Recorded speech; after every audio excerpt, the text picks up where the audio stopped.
Samantha. So today I'm coming to you with my January and Biannual Bibliothon wrap-up. I'm also just going to include my book haul for January, but it's not really a haul. I got one book and I thought I'd just include it in this because I just don't think I'm going to be buying a lot of books at the moment because I'm trying to do read 5 before you buy, as I mentioned in my 2018 goals video. If you missed that, I can link it down below for you. Anyway, but yes, I am trying to do read 5 before you buy. This book that I got actually was not included in that. I already had it on pre-order. Apart from this book, the rest of the year I'm going to try and do read 5 before you buy. But anyway, as I said, I'm going to be wrapping up everything I read in January and the Biannual Bibliothon. So I read 7 books in the month of January. I read 2 books before the Biannual Bibliothon and then I read 5 within the week. I had such a fantastic week, so thank you so much to the hosts for making it so special. This time around was just like the best one I've ever had. I had the most fun. I think I got the most reading done. I completed all of the reading challenges. I did 5 of the video challenges. Not only that, but every single time I've taken part in the Biannual Bibliothon, I have always had to do at least one of my videos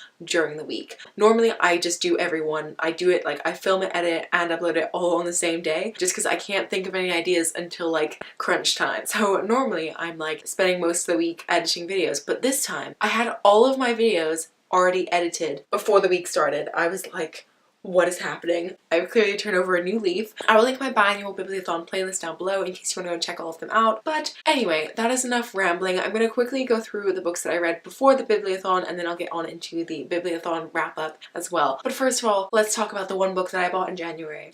So the one book that I got, I don't know if you knew that this book was coming out in January. I mean, like, nobody's been talking about it. It's not like it's a big deal or anything. But that book just so happens to be Zenith by Sasha, Alsberg, and Lindsay Cummings. If you don't know, this is a sci-fi book about a group of 4 girls traveling the galaxy and they're kind of on the run and I'm not really sure what else happens. I'm very early on into the story. Sasha is obviously a booktuber and so is Lindsay, and this is the first book they've written together in the end drama saga. I'm really enjoying it so far. It's quite action-packed. I just had to get this because I've been anticipating it for a long time. I really enjoyed like the little snippet we got before. Now onto the books that I read in January. So the first book that I read in January I actually finished on the first day of the year. I was like, I hope this is a sign for how the rest of my year is gonna go. And that book was Genuine Fraud by Lockhart. This was a book that I had been wanting to read for ages. It was just one of my most anticipated releases for the fall of last year, and unfortunately I was very disappointed. I only gave this one a 2 out of 5 stars. If you don't know what this book is about, I don't really want to tell you because it is one of those books where you want to go in not really knowing what's happening, but essentially it's about this girl called Jewel and we know that she's on the run and we don't know why, and that's essentially all we know going into it. But I thought what was really interesting about this book was that it was written in a really interesting way because we started at the second to last chapter and we worked our way back to chapter 1 and then we had like the last chapter to wrap everything up. That type of storytelling was really interesting, but what I had an issue with in this book was that I thought the plot was just lacking, mainly because I didn't really understand the characters. Like I thought that our main character Jewel wasn't very well developed. Like I didn't understand her motivations for doing what she did. So overall the book just didn't do it for me, so I only gave it a 2 out of 5 stars. The next book that I read was also a slightly disappointing book, and that was Heartless by Marissa Meyer. I ended up giving this book only a 3 out of 5 stars. If you don't know, this is a Queen of Hearts retelling. Obviously the Queen of Hearts is from Alice in Wonderland and it was basically the story of how she went from this normal girl who just wanted to fall in love to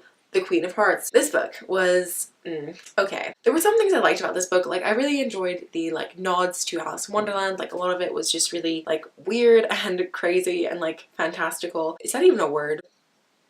I don't know, but we're talking about Alice in Wonderland, it's fine. But I enjoyed that in the beginning, and then later on it got really irritating and I was like, okay, I don't care, just get on with the story now. So our main character is called Kath, and she's like this really nice girl who just loves to bake and she just wants to fall in love, but her parents are like super controlling and they're like, yep, you're gonna marry who we want you to marry. And of course Kath falls in love with someone else and it's, you know, the big struggle of like, I love this person and I want to open my own bakery, but her parents are like, no, you can't. And I just found that for me, this was not the story I needed. It's 2018 now. I want books where we have a strong female character who defies her parents, who defies the patriarchy. I do not want a character who just goes, oh, okay, yeah, I'll go along with that, I guess. I understand that this book was supposed to be set in like older times where parents did control everything that their daughter did, but still it wasn't a story that I needed to read, and it was something that irritated me because that's not what I want in a book right now. It really just wasn't my cup of tea. It was kind of an entertaining story in parts, but I did find that sometimes it dragged a little bit, like I said, and also overall it was not the story that I needed right now. All in all,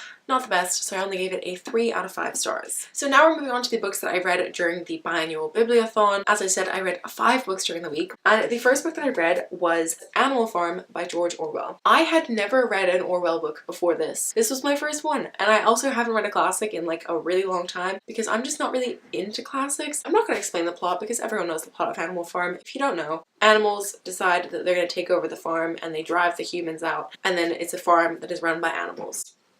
Animal Farm. But things don't exactly go to plan. I don't really know what to say about it. Everyone's read it. A lot of people had to read this in like school and stuff like that, so I feel like a lot of people have already formed opinions on this, and there's not really that much I could say. But I really enjoyed it. It was really short, so I don't have a lot to say about it, but I gave this one a 4 out of 5 stars, and this completed 2 of the challenges, which were to read a book under 200 pages and also to read a book that was mentioned in another book or TV show or movie, something like that. I can't remember exactly what this was mentioned in, but I googled it beforehand and it has been mentioned in a few TV shows. Now, the next book that I read was Turtles All the Way Down by John Green. This is my highest rated book of the month. I gave this one a 4.5 out of 5 stars. I thoroughly enjoyed it. If you don't know, this book follows a 16-year-old girl called Asa who is really struggling with her OCD. This book is really focused on her mental illness in particular. There's a lot of her going to therapy and things like that and talking about medication. It just follows Asa as she's trying to deal with all of this and deal with friendships and possible relationships. And it also has a plotline within it where this billionaire has gone missing and Asa knows his son. There's like some reward that you can get for finding him. In the beginning she's trying to find him. I'm not going to spoil what happens in the book. I thought this book was really good. I can't speak for the OCD rep because I do not suffer from OCD, but the OCD representation is own voices, so I imagine it's pretty good. But I wouldn't know personally. I could definitely understand some of the anxiety that Asa had. I was just like, that's me. I thought it was really interesting. I don't think I'd ever read a book with a character who has OCD before, so that was really interesting. I really enjoyed this book. I do think that the plotline of the billionaire going missing was a bit weird and kind of unnecessary. Also, I knocked it down half a star because of the best friend. Asa has this best friend called Daisy, and Daisy is a massive bitch. She treats Asa like shit, and I just think that she's a terrible friend and that they shouldn't have been friends. And this book completed the challenge of reading a book which features mental illness. Obviously, the mental illness in this book is OCD. The next book that I read during the readathon was Otherworld by Jason Segel and Kirsten Miller. In my TBR I said Kristen Miller, but it is in fact Kirsten. I listened to this book on audio, and Jason Segel actually narrates the audiobook, which is really cool because I thought he did a very good job. And it was really interesting because obviously then you get to hear it being read to you how the author wants it to be read, which I thought was really interesting. I really enjoyed that aspect. I don't really know how to talk about this book without spoiling it. I think it's best to go in without knowing what it's really about. But essentially it's about the boy called Simon. He's definitely a bit of a morally grey character. Like, he's definitely not perfect. And basically his family is really rich. For that reason he's able to get this game called Otherworld. It's a really popular virtual reality game, which is like really submersive. He gets this game and then it turns out there's like more to everything than we all first thought. It has really strong Ready Player One vibes. So if you liked Ready Player One, you might like this. I personally hated Ready Player One. I do not like video games. I am not into virtual reality. Technology scares me. I don't want us to delve any further into it. It's scary. I kind of knew that this book wasn't really gonna be for me, but I did go in with an open mind, but it wasn't my favorite thing, and I only gave it 3 out of 5 stars. It was interesting, and I really liked Jason Segel's narration. I thought it was a lot funnier than Ready Player One. It was good in that regard. It was trying to do a cliffhanger at the end, but it just kind of cut off like halfway through the story, and I was like, what's happening? It was kind of weird and not my favorite thing in the world, so I only give it 3 out of 5 stars. But this completed 2 of the challenges, which were to read the group book and to read a book that you'd never heard of before. That's why I read it. I wouldn't have read it otherwise. I don't think I'll be continuing on with the series just because I don't really care. The next book that I read during the readathon was one that I was already listening to an audiobook way before the readathon started. I had like just under half of it left, and that was Harry Potter and the Order of the Phoenix by J.K. Rowling. This is the 5th book in the Harry Potter series. It is my least favorite one in the series. It's always kind of a struggle to get through. I finished the Otherworld audiobook and then I was like, oh, I need another audiobook to listen to. So it's like, I'll just pick up Harry Potter again. So I just finished that one off. It did actually complete challenges. I did put it on my TBR to complete challenges, and I actually finished my TBR, so I'm not going to talk any further about Harry Potter and the Order of the Phoenix. I only gave it a 4 out of 5 stars. I still like enjoy it, but it's just like my least favorite, especially after Goblet of Fire, because Goblet of Fire is just like, the best. And the final book that I read during the readathon and during the month was A Torch Against the Night by Sabaa Tahir. I finally continued on with the An Ember in the Ashes series. I'm so glad I finally did. This book was really enjoyable. I did find it a little bit slow to begin with just because it had been such a long time since I'd been in this world, but once I got into it,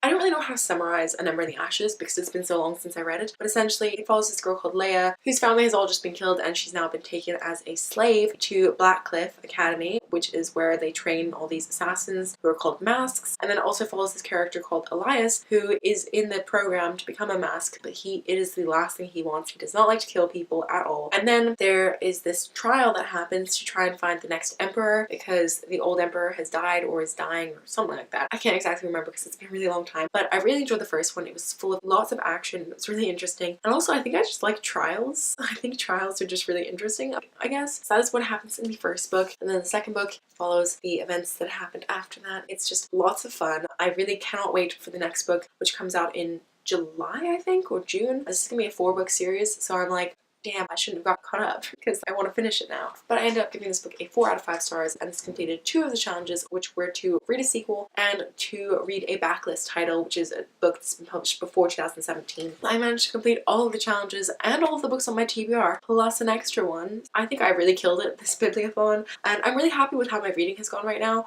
because normally I found that every December I like read like 1 book, and then when it comes to January I'm still like in a bit of a slump and I don't read a lot, but I really feel like I'm killing it so far. Hopefully I can keep up this kind of good reading speed for the rest of the year. Anyway, so these were all of the books that I read in the month of January / during the Biannual Bibliothon. Please let me know what you guys read down below, whether that's in January or during the Biannual Bibliothon. Go ahead and let me know what you read down in those comments. That is going to be all for today's video, so I hope you liked it, and if you did, please give it a thumbs up. If you're new here, feel free to subscribe down below, and that is going to be all for today's video, so I'll see you very soon with another one. Bye!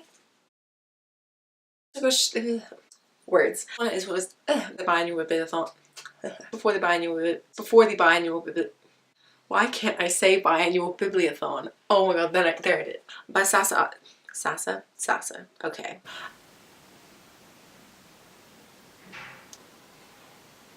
People are moving. And I'm like, can you go inside the room? Go. I don't know how I feel. What is that noise? Why are you happening? This child, boy, child, kid, whatever his name is.